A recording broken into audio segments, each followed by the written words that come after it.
you talk about a climate in the Faculty of Fine Arts in those days, Jyoti Bhatt, which had these three luminaries, and in many ways the kind of circuit of teaching, the circuit of belief came from those kind of, from their philosophies, from the guidance that they gave.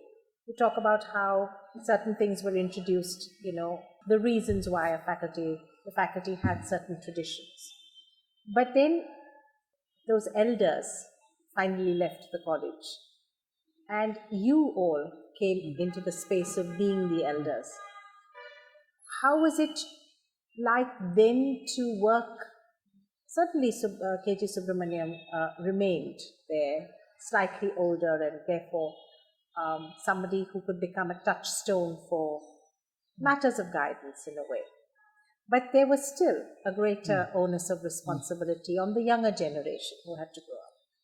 What would you remember of those days? First of all, when I said three people, that was the first year. Then Mani Sahib joined from second year, and his presence changed everything in a different way. Bendre Sahib and the Chaudhary Sahib were mostly action. Well, Mani Sahib was kind of a thinking mind, which was slightly different than these two people, and together it worked as an even better team. It was like we have all the equipments, lights and fans, but there is no electricity. Right. So, what was missing was added, and it continued throughout. Otherwise, we would have learned many things from Chaudhary Sahib and Bendre Sahib, which would be skill of hand and doing activities which were kind of extracurricular. But because of Mani Sahib, I think many of the things started becoming more meaningful. So it was very interesting, that how they complemented each other. Because Mani Sahib didn't have that kind of a pushing nature. He would, with Chaudhary Sahib he would come at odd hour of night, at 2 o'clock, and Kal Jyoti, he would wake you up without knowing where are we going. Let's go to Ajwa, it's raining. He had a very different personality. Well, Mani Sahib would never do anything like this. But whoever approached him, he would explain anything, whatever, at any hour. We had no idea that we couldn't go to his place at 2 o'clock or 3 o'clock in afternoon when he could be resting. He never said no. He never said, why didn't you tell me? He would start anything. In fact, in this studio it was a common thing, because people would ask questions, and whatever was here, so Mani Sahib would take a chalk and start making drawings on floor. And then there was competition. Next day morning, people would come at 6 o'clock and 5 o'clock to make a copy of those drawings, because the jhadu wala, the peon would clean it. So he had that kind of a taboo. In fact, all of us have excellent treasures of Mani Sahib's drawing. Only thing that our sketchbooks were always newsprints. They are so dark and brown, and we can hardly see what he had made drawing, but we can always survive it, by digitally. And that was another reason we wanted his drawings. So we would go and ask any silly questions, but just to have him open up. I'm sure he knew, but he never pandered to it. And we had the tradition of, I remember, the Saturday lectures, where he would talk about things. When you were a younger teacher, were those the traditions at that time, or did that sort of happen later? No. When I was student in beginning, Bendre Sahib was doing this, a special Saturday class, which was not for any particular class, the whole faculty. Absolutely. Only thing that the number of students in faculty was hardly 45 or so. In fact, somebody had given me a painting of that class. I have two old paintings done by those students, those who were co-students actually.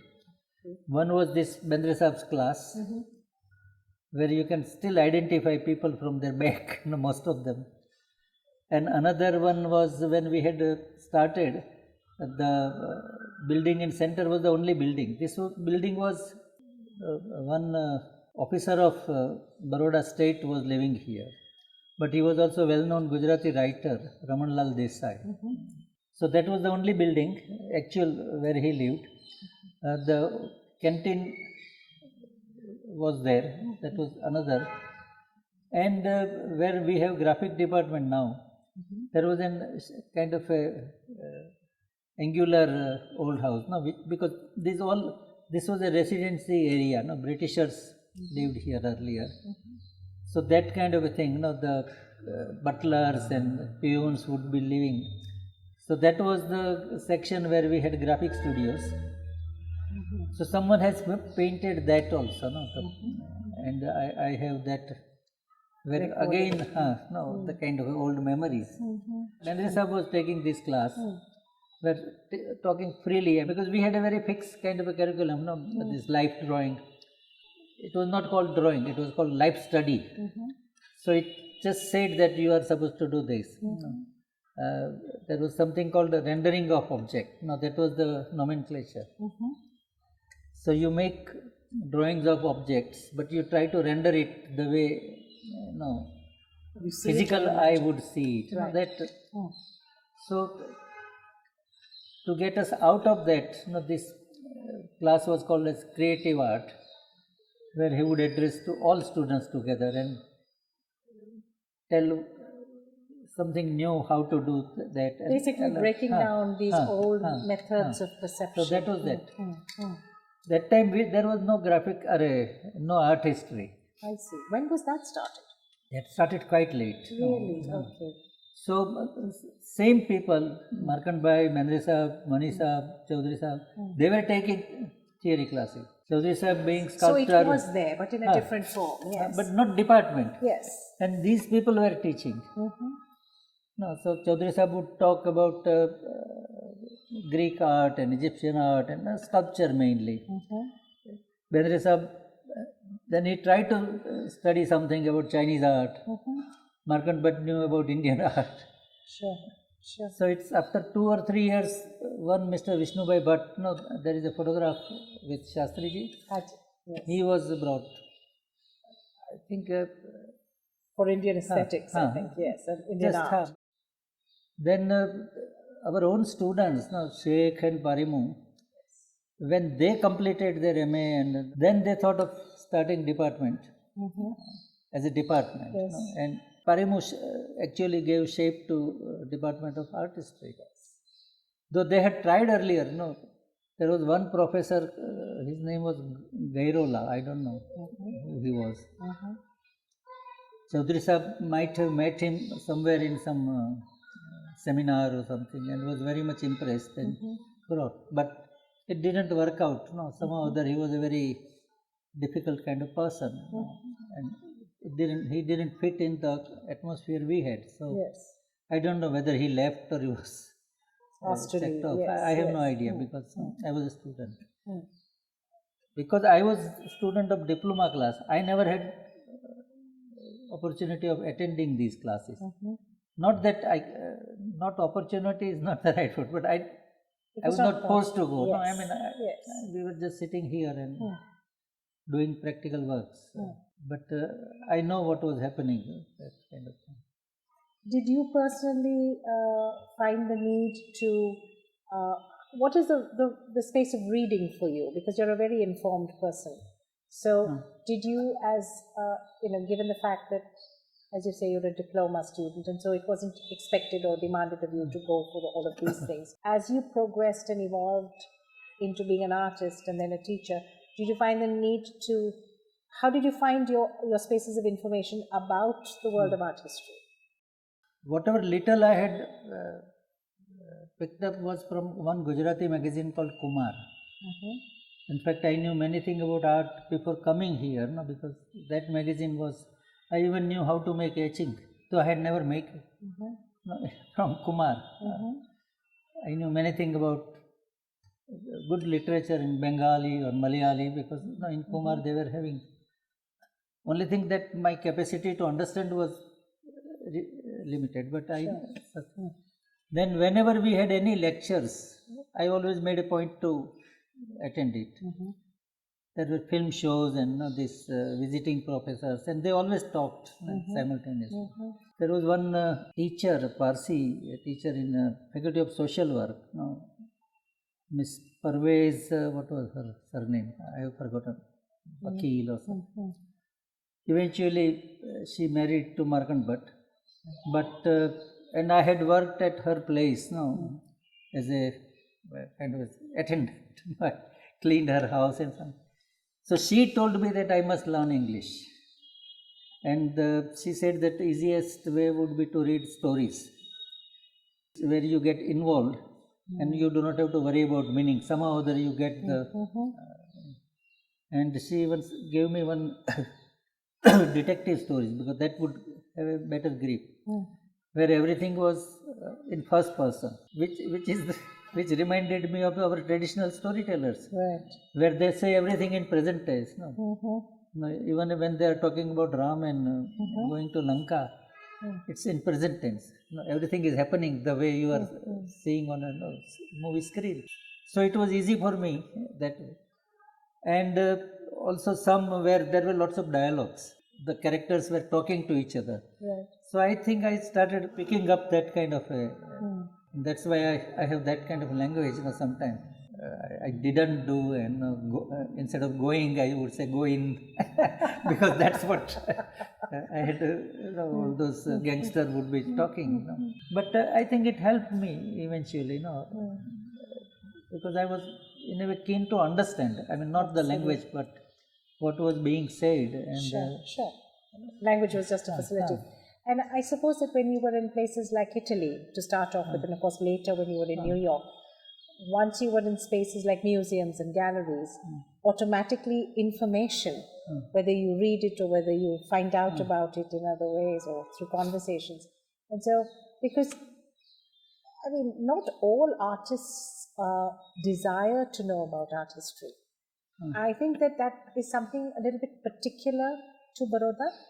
And if I think of the manner in which this college was viewed, especially in the 70s and 80s, which we will talk about perhaps at a later date, it was always that this was a place which had a very solid theoretical basis, and a solid art historical study, and a very relevant studio practice that was all tied up together. Now, this could have only come from the encouragement of teachers, because you can have a department, as we know, in many institutions there are many departments, but to keep it as something alive, to keep it as something relevant for your student. And I also remember something that at a later stage, and maybe, of course, you'll have a better better way of recalling for us. I remember that the diploma students also had lectures at some point. Only what they were expected to write, or what was expected from them, was really to do with, they could write in their vernacular, and I remember people like Ghulam Sheikh being very clear that I don't mind how you write it, my concern is that you know about it. So I think that specialness about the Faculty of Fine Arts, and you and your association with it, obviously, it's part of your DNA. Art history, knowledge, information, was kind of hand in hand with being a practicing artist. But this was right from the beginning. Students, even appearing for their final examination in BA, were allowed to write in any language.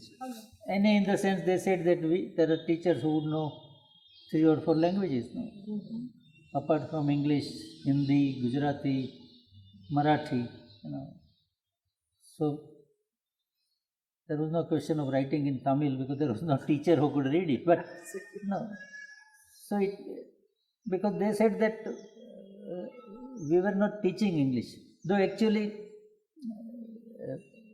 English and Hindi both were part of the teaching curriculum. Yes. So that student can become more proficient in the language, eloquent with their language. But so maybe to read. To read, yes. Even psychology was once taught. That's true. And psychology of perception, etc., which eventually not removed from the syllabus. Not removed, just forgotten. Like comfortably. Yes, I studied psychology when I was a student. Yes. We had textile designing, which nobody remembers how it was dropped. We had art education. In fact, two of our students had done their MA in art education. Pradyumna Dave and Kanti Rana, who eventually started this hobby center and still running it today. No? But that was also dropped. So this, but because of these two people, Parimu and Ghulam Muhammad Sheikh, the art history department became very strong. Parimu had his own way of doing it, but he had studied it properly in England, the art history. Yes, at the Cotswold Institute, if I remember. And because Sheikh had he was interested in language itself. He is still considered one of the top Gujarati poets, especially the modern poet. So, and because they were both of them were students of painting. No, they were not. So they were not really interested in this date and that date and that kind of a thing. They were able to, how you say, tell the story which would be more pertinent to actual visual art and objects. So that made the difference, and that's why students became interested. Otherwise, it would be boring for many. Yes. Which many people complained about some other teachers, that they are all sleeping in class because. And people also knew how to misguide teachers, like Vishnubai. They would ask them funny questions about what happened when you went to that dinner, and then he would tell whole 45 minutes story about what happened in that dinner, something like that. Yes. But I think these two people contributed very much. Yes. And I think that the interesting thing is that how all of you took it as you needed it, Because we were allowed then. Yes. Eventually it became this, when university lost the power, the vice chancellor, because political interference became too strong. That's why I think one of the reasons why many of these teachers left earlier. First, Markand Bhatt left quite early. He didn't complete his term. Then Bendre Sahab he refused to have extension when he retired. He just said no. Chaudhary Sahab also left before actual retirement age. Mani Sahab also left. And then probably we all, being very good students, followed. Absolutely.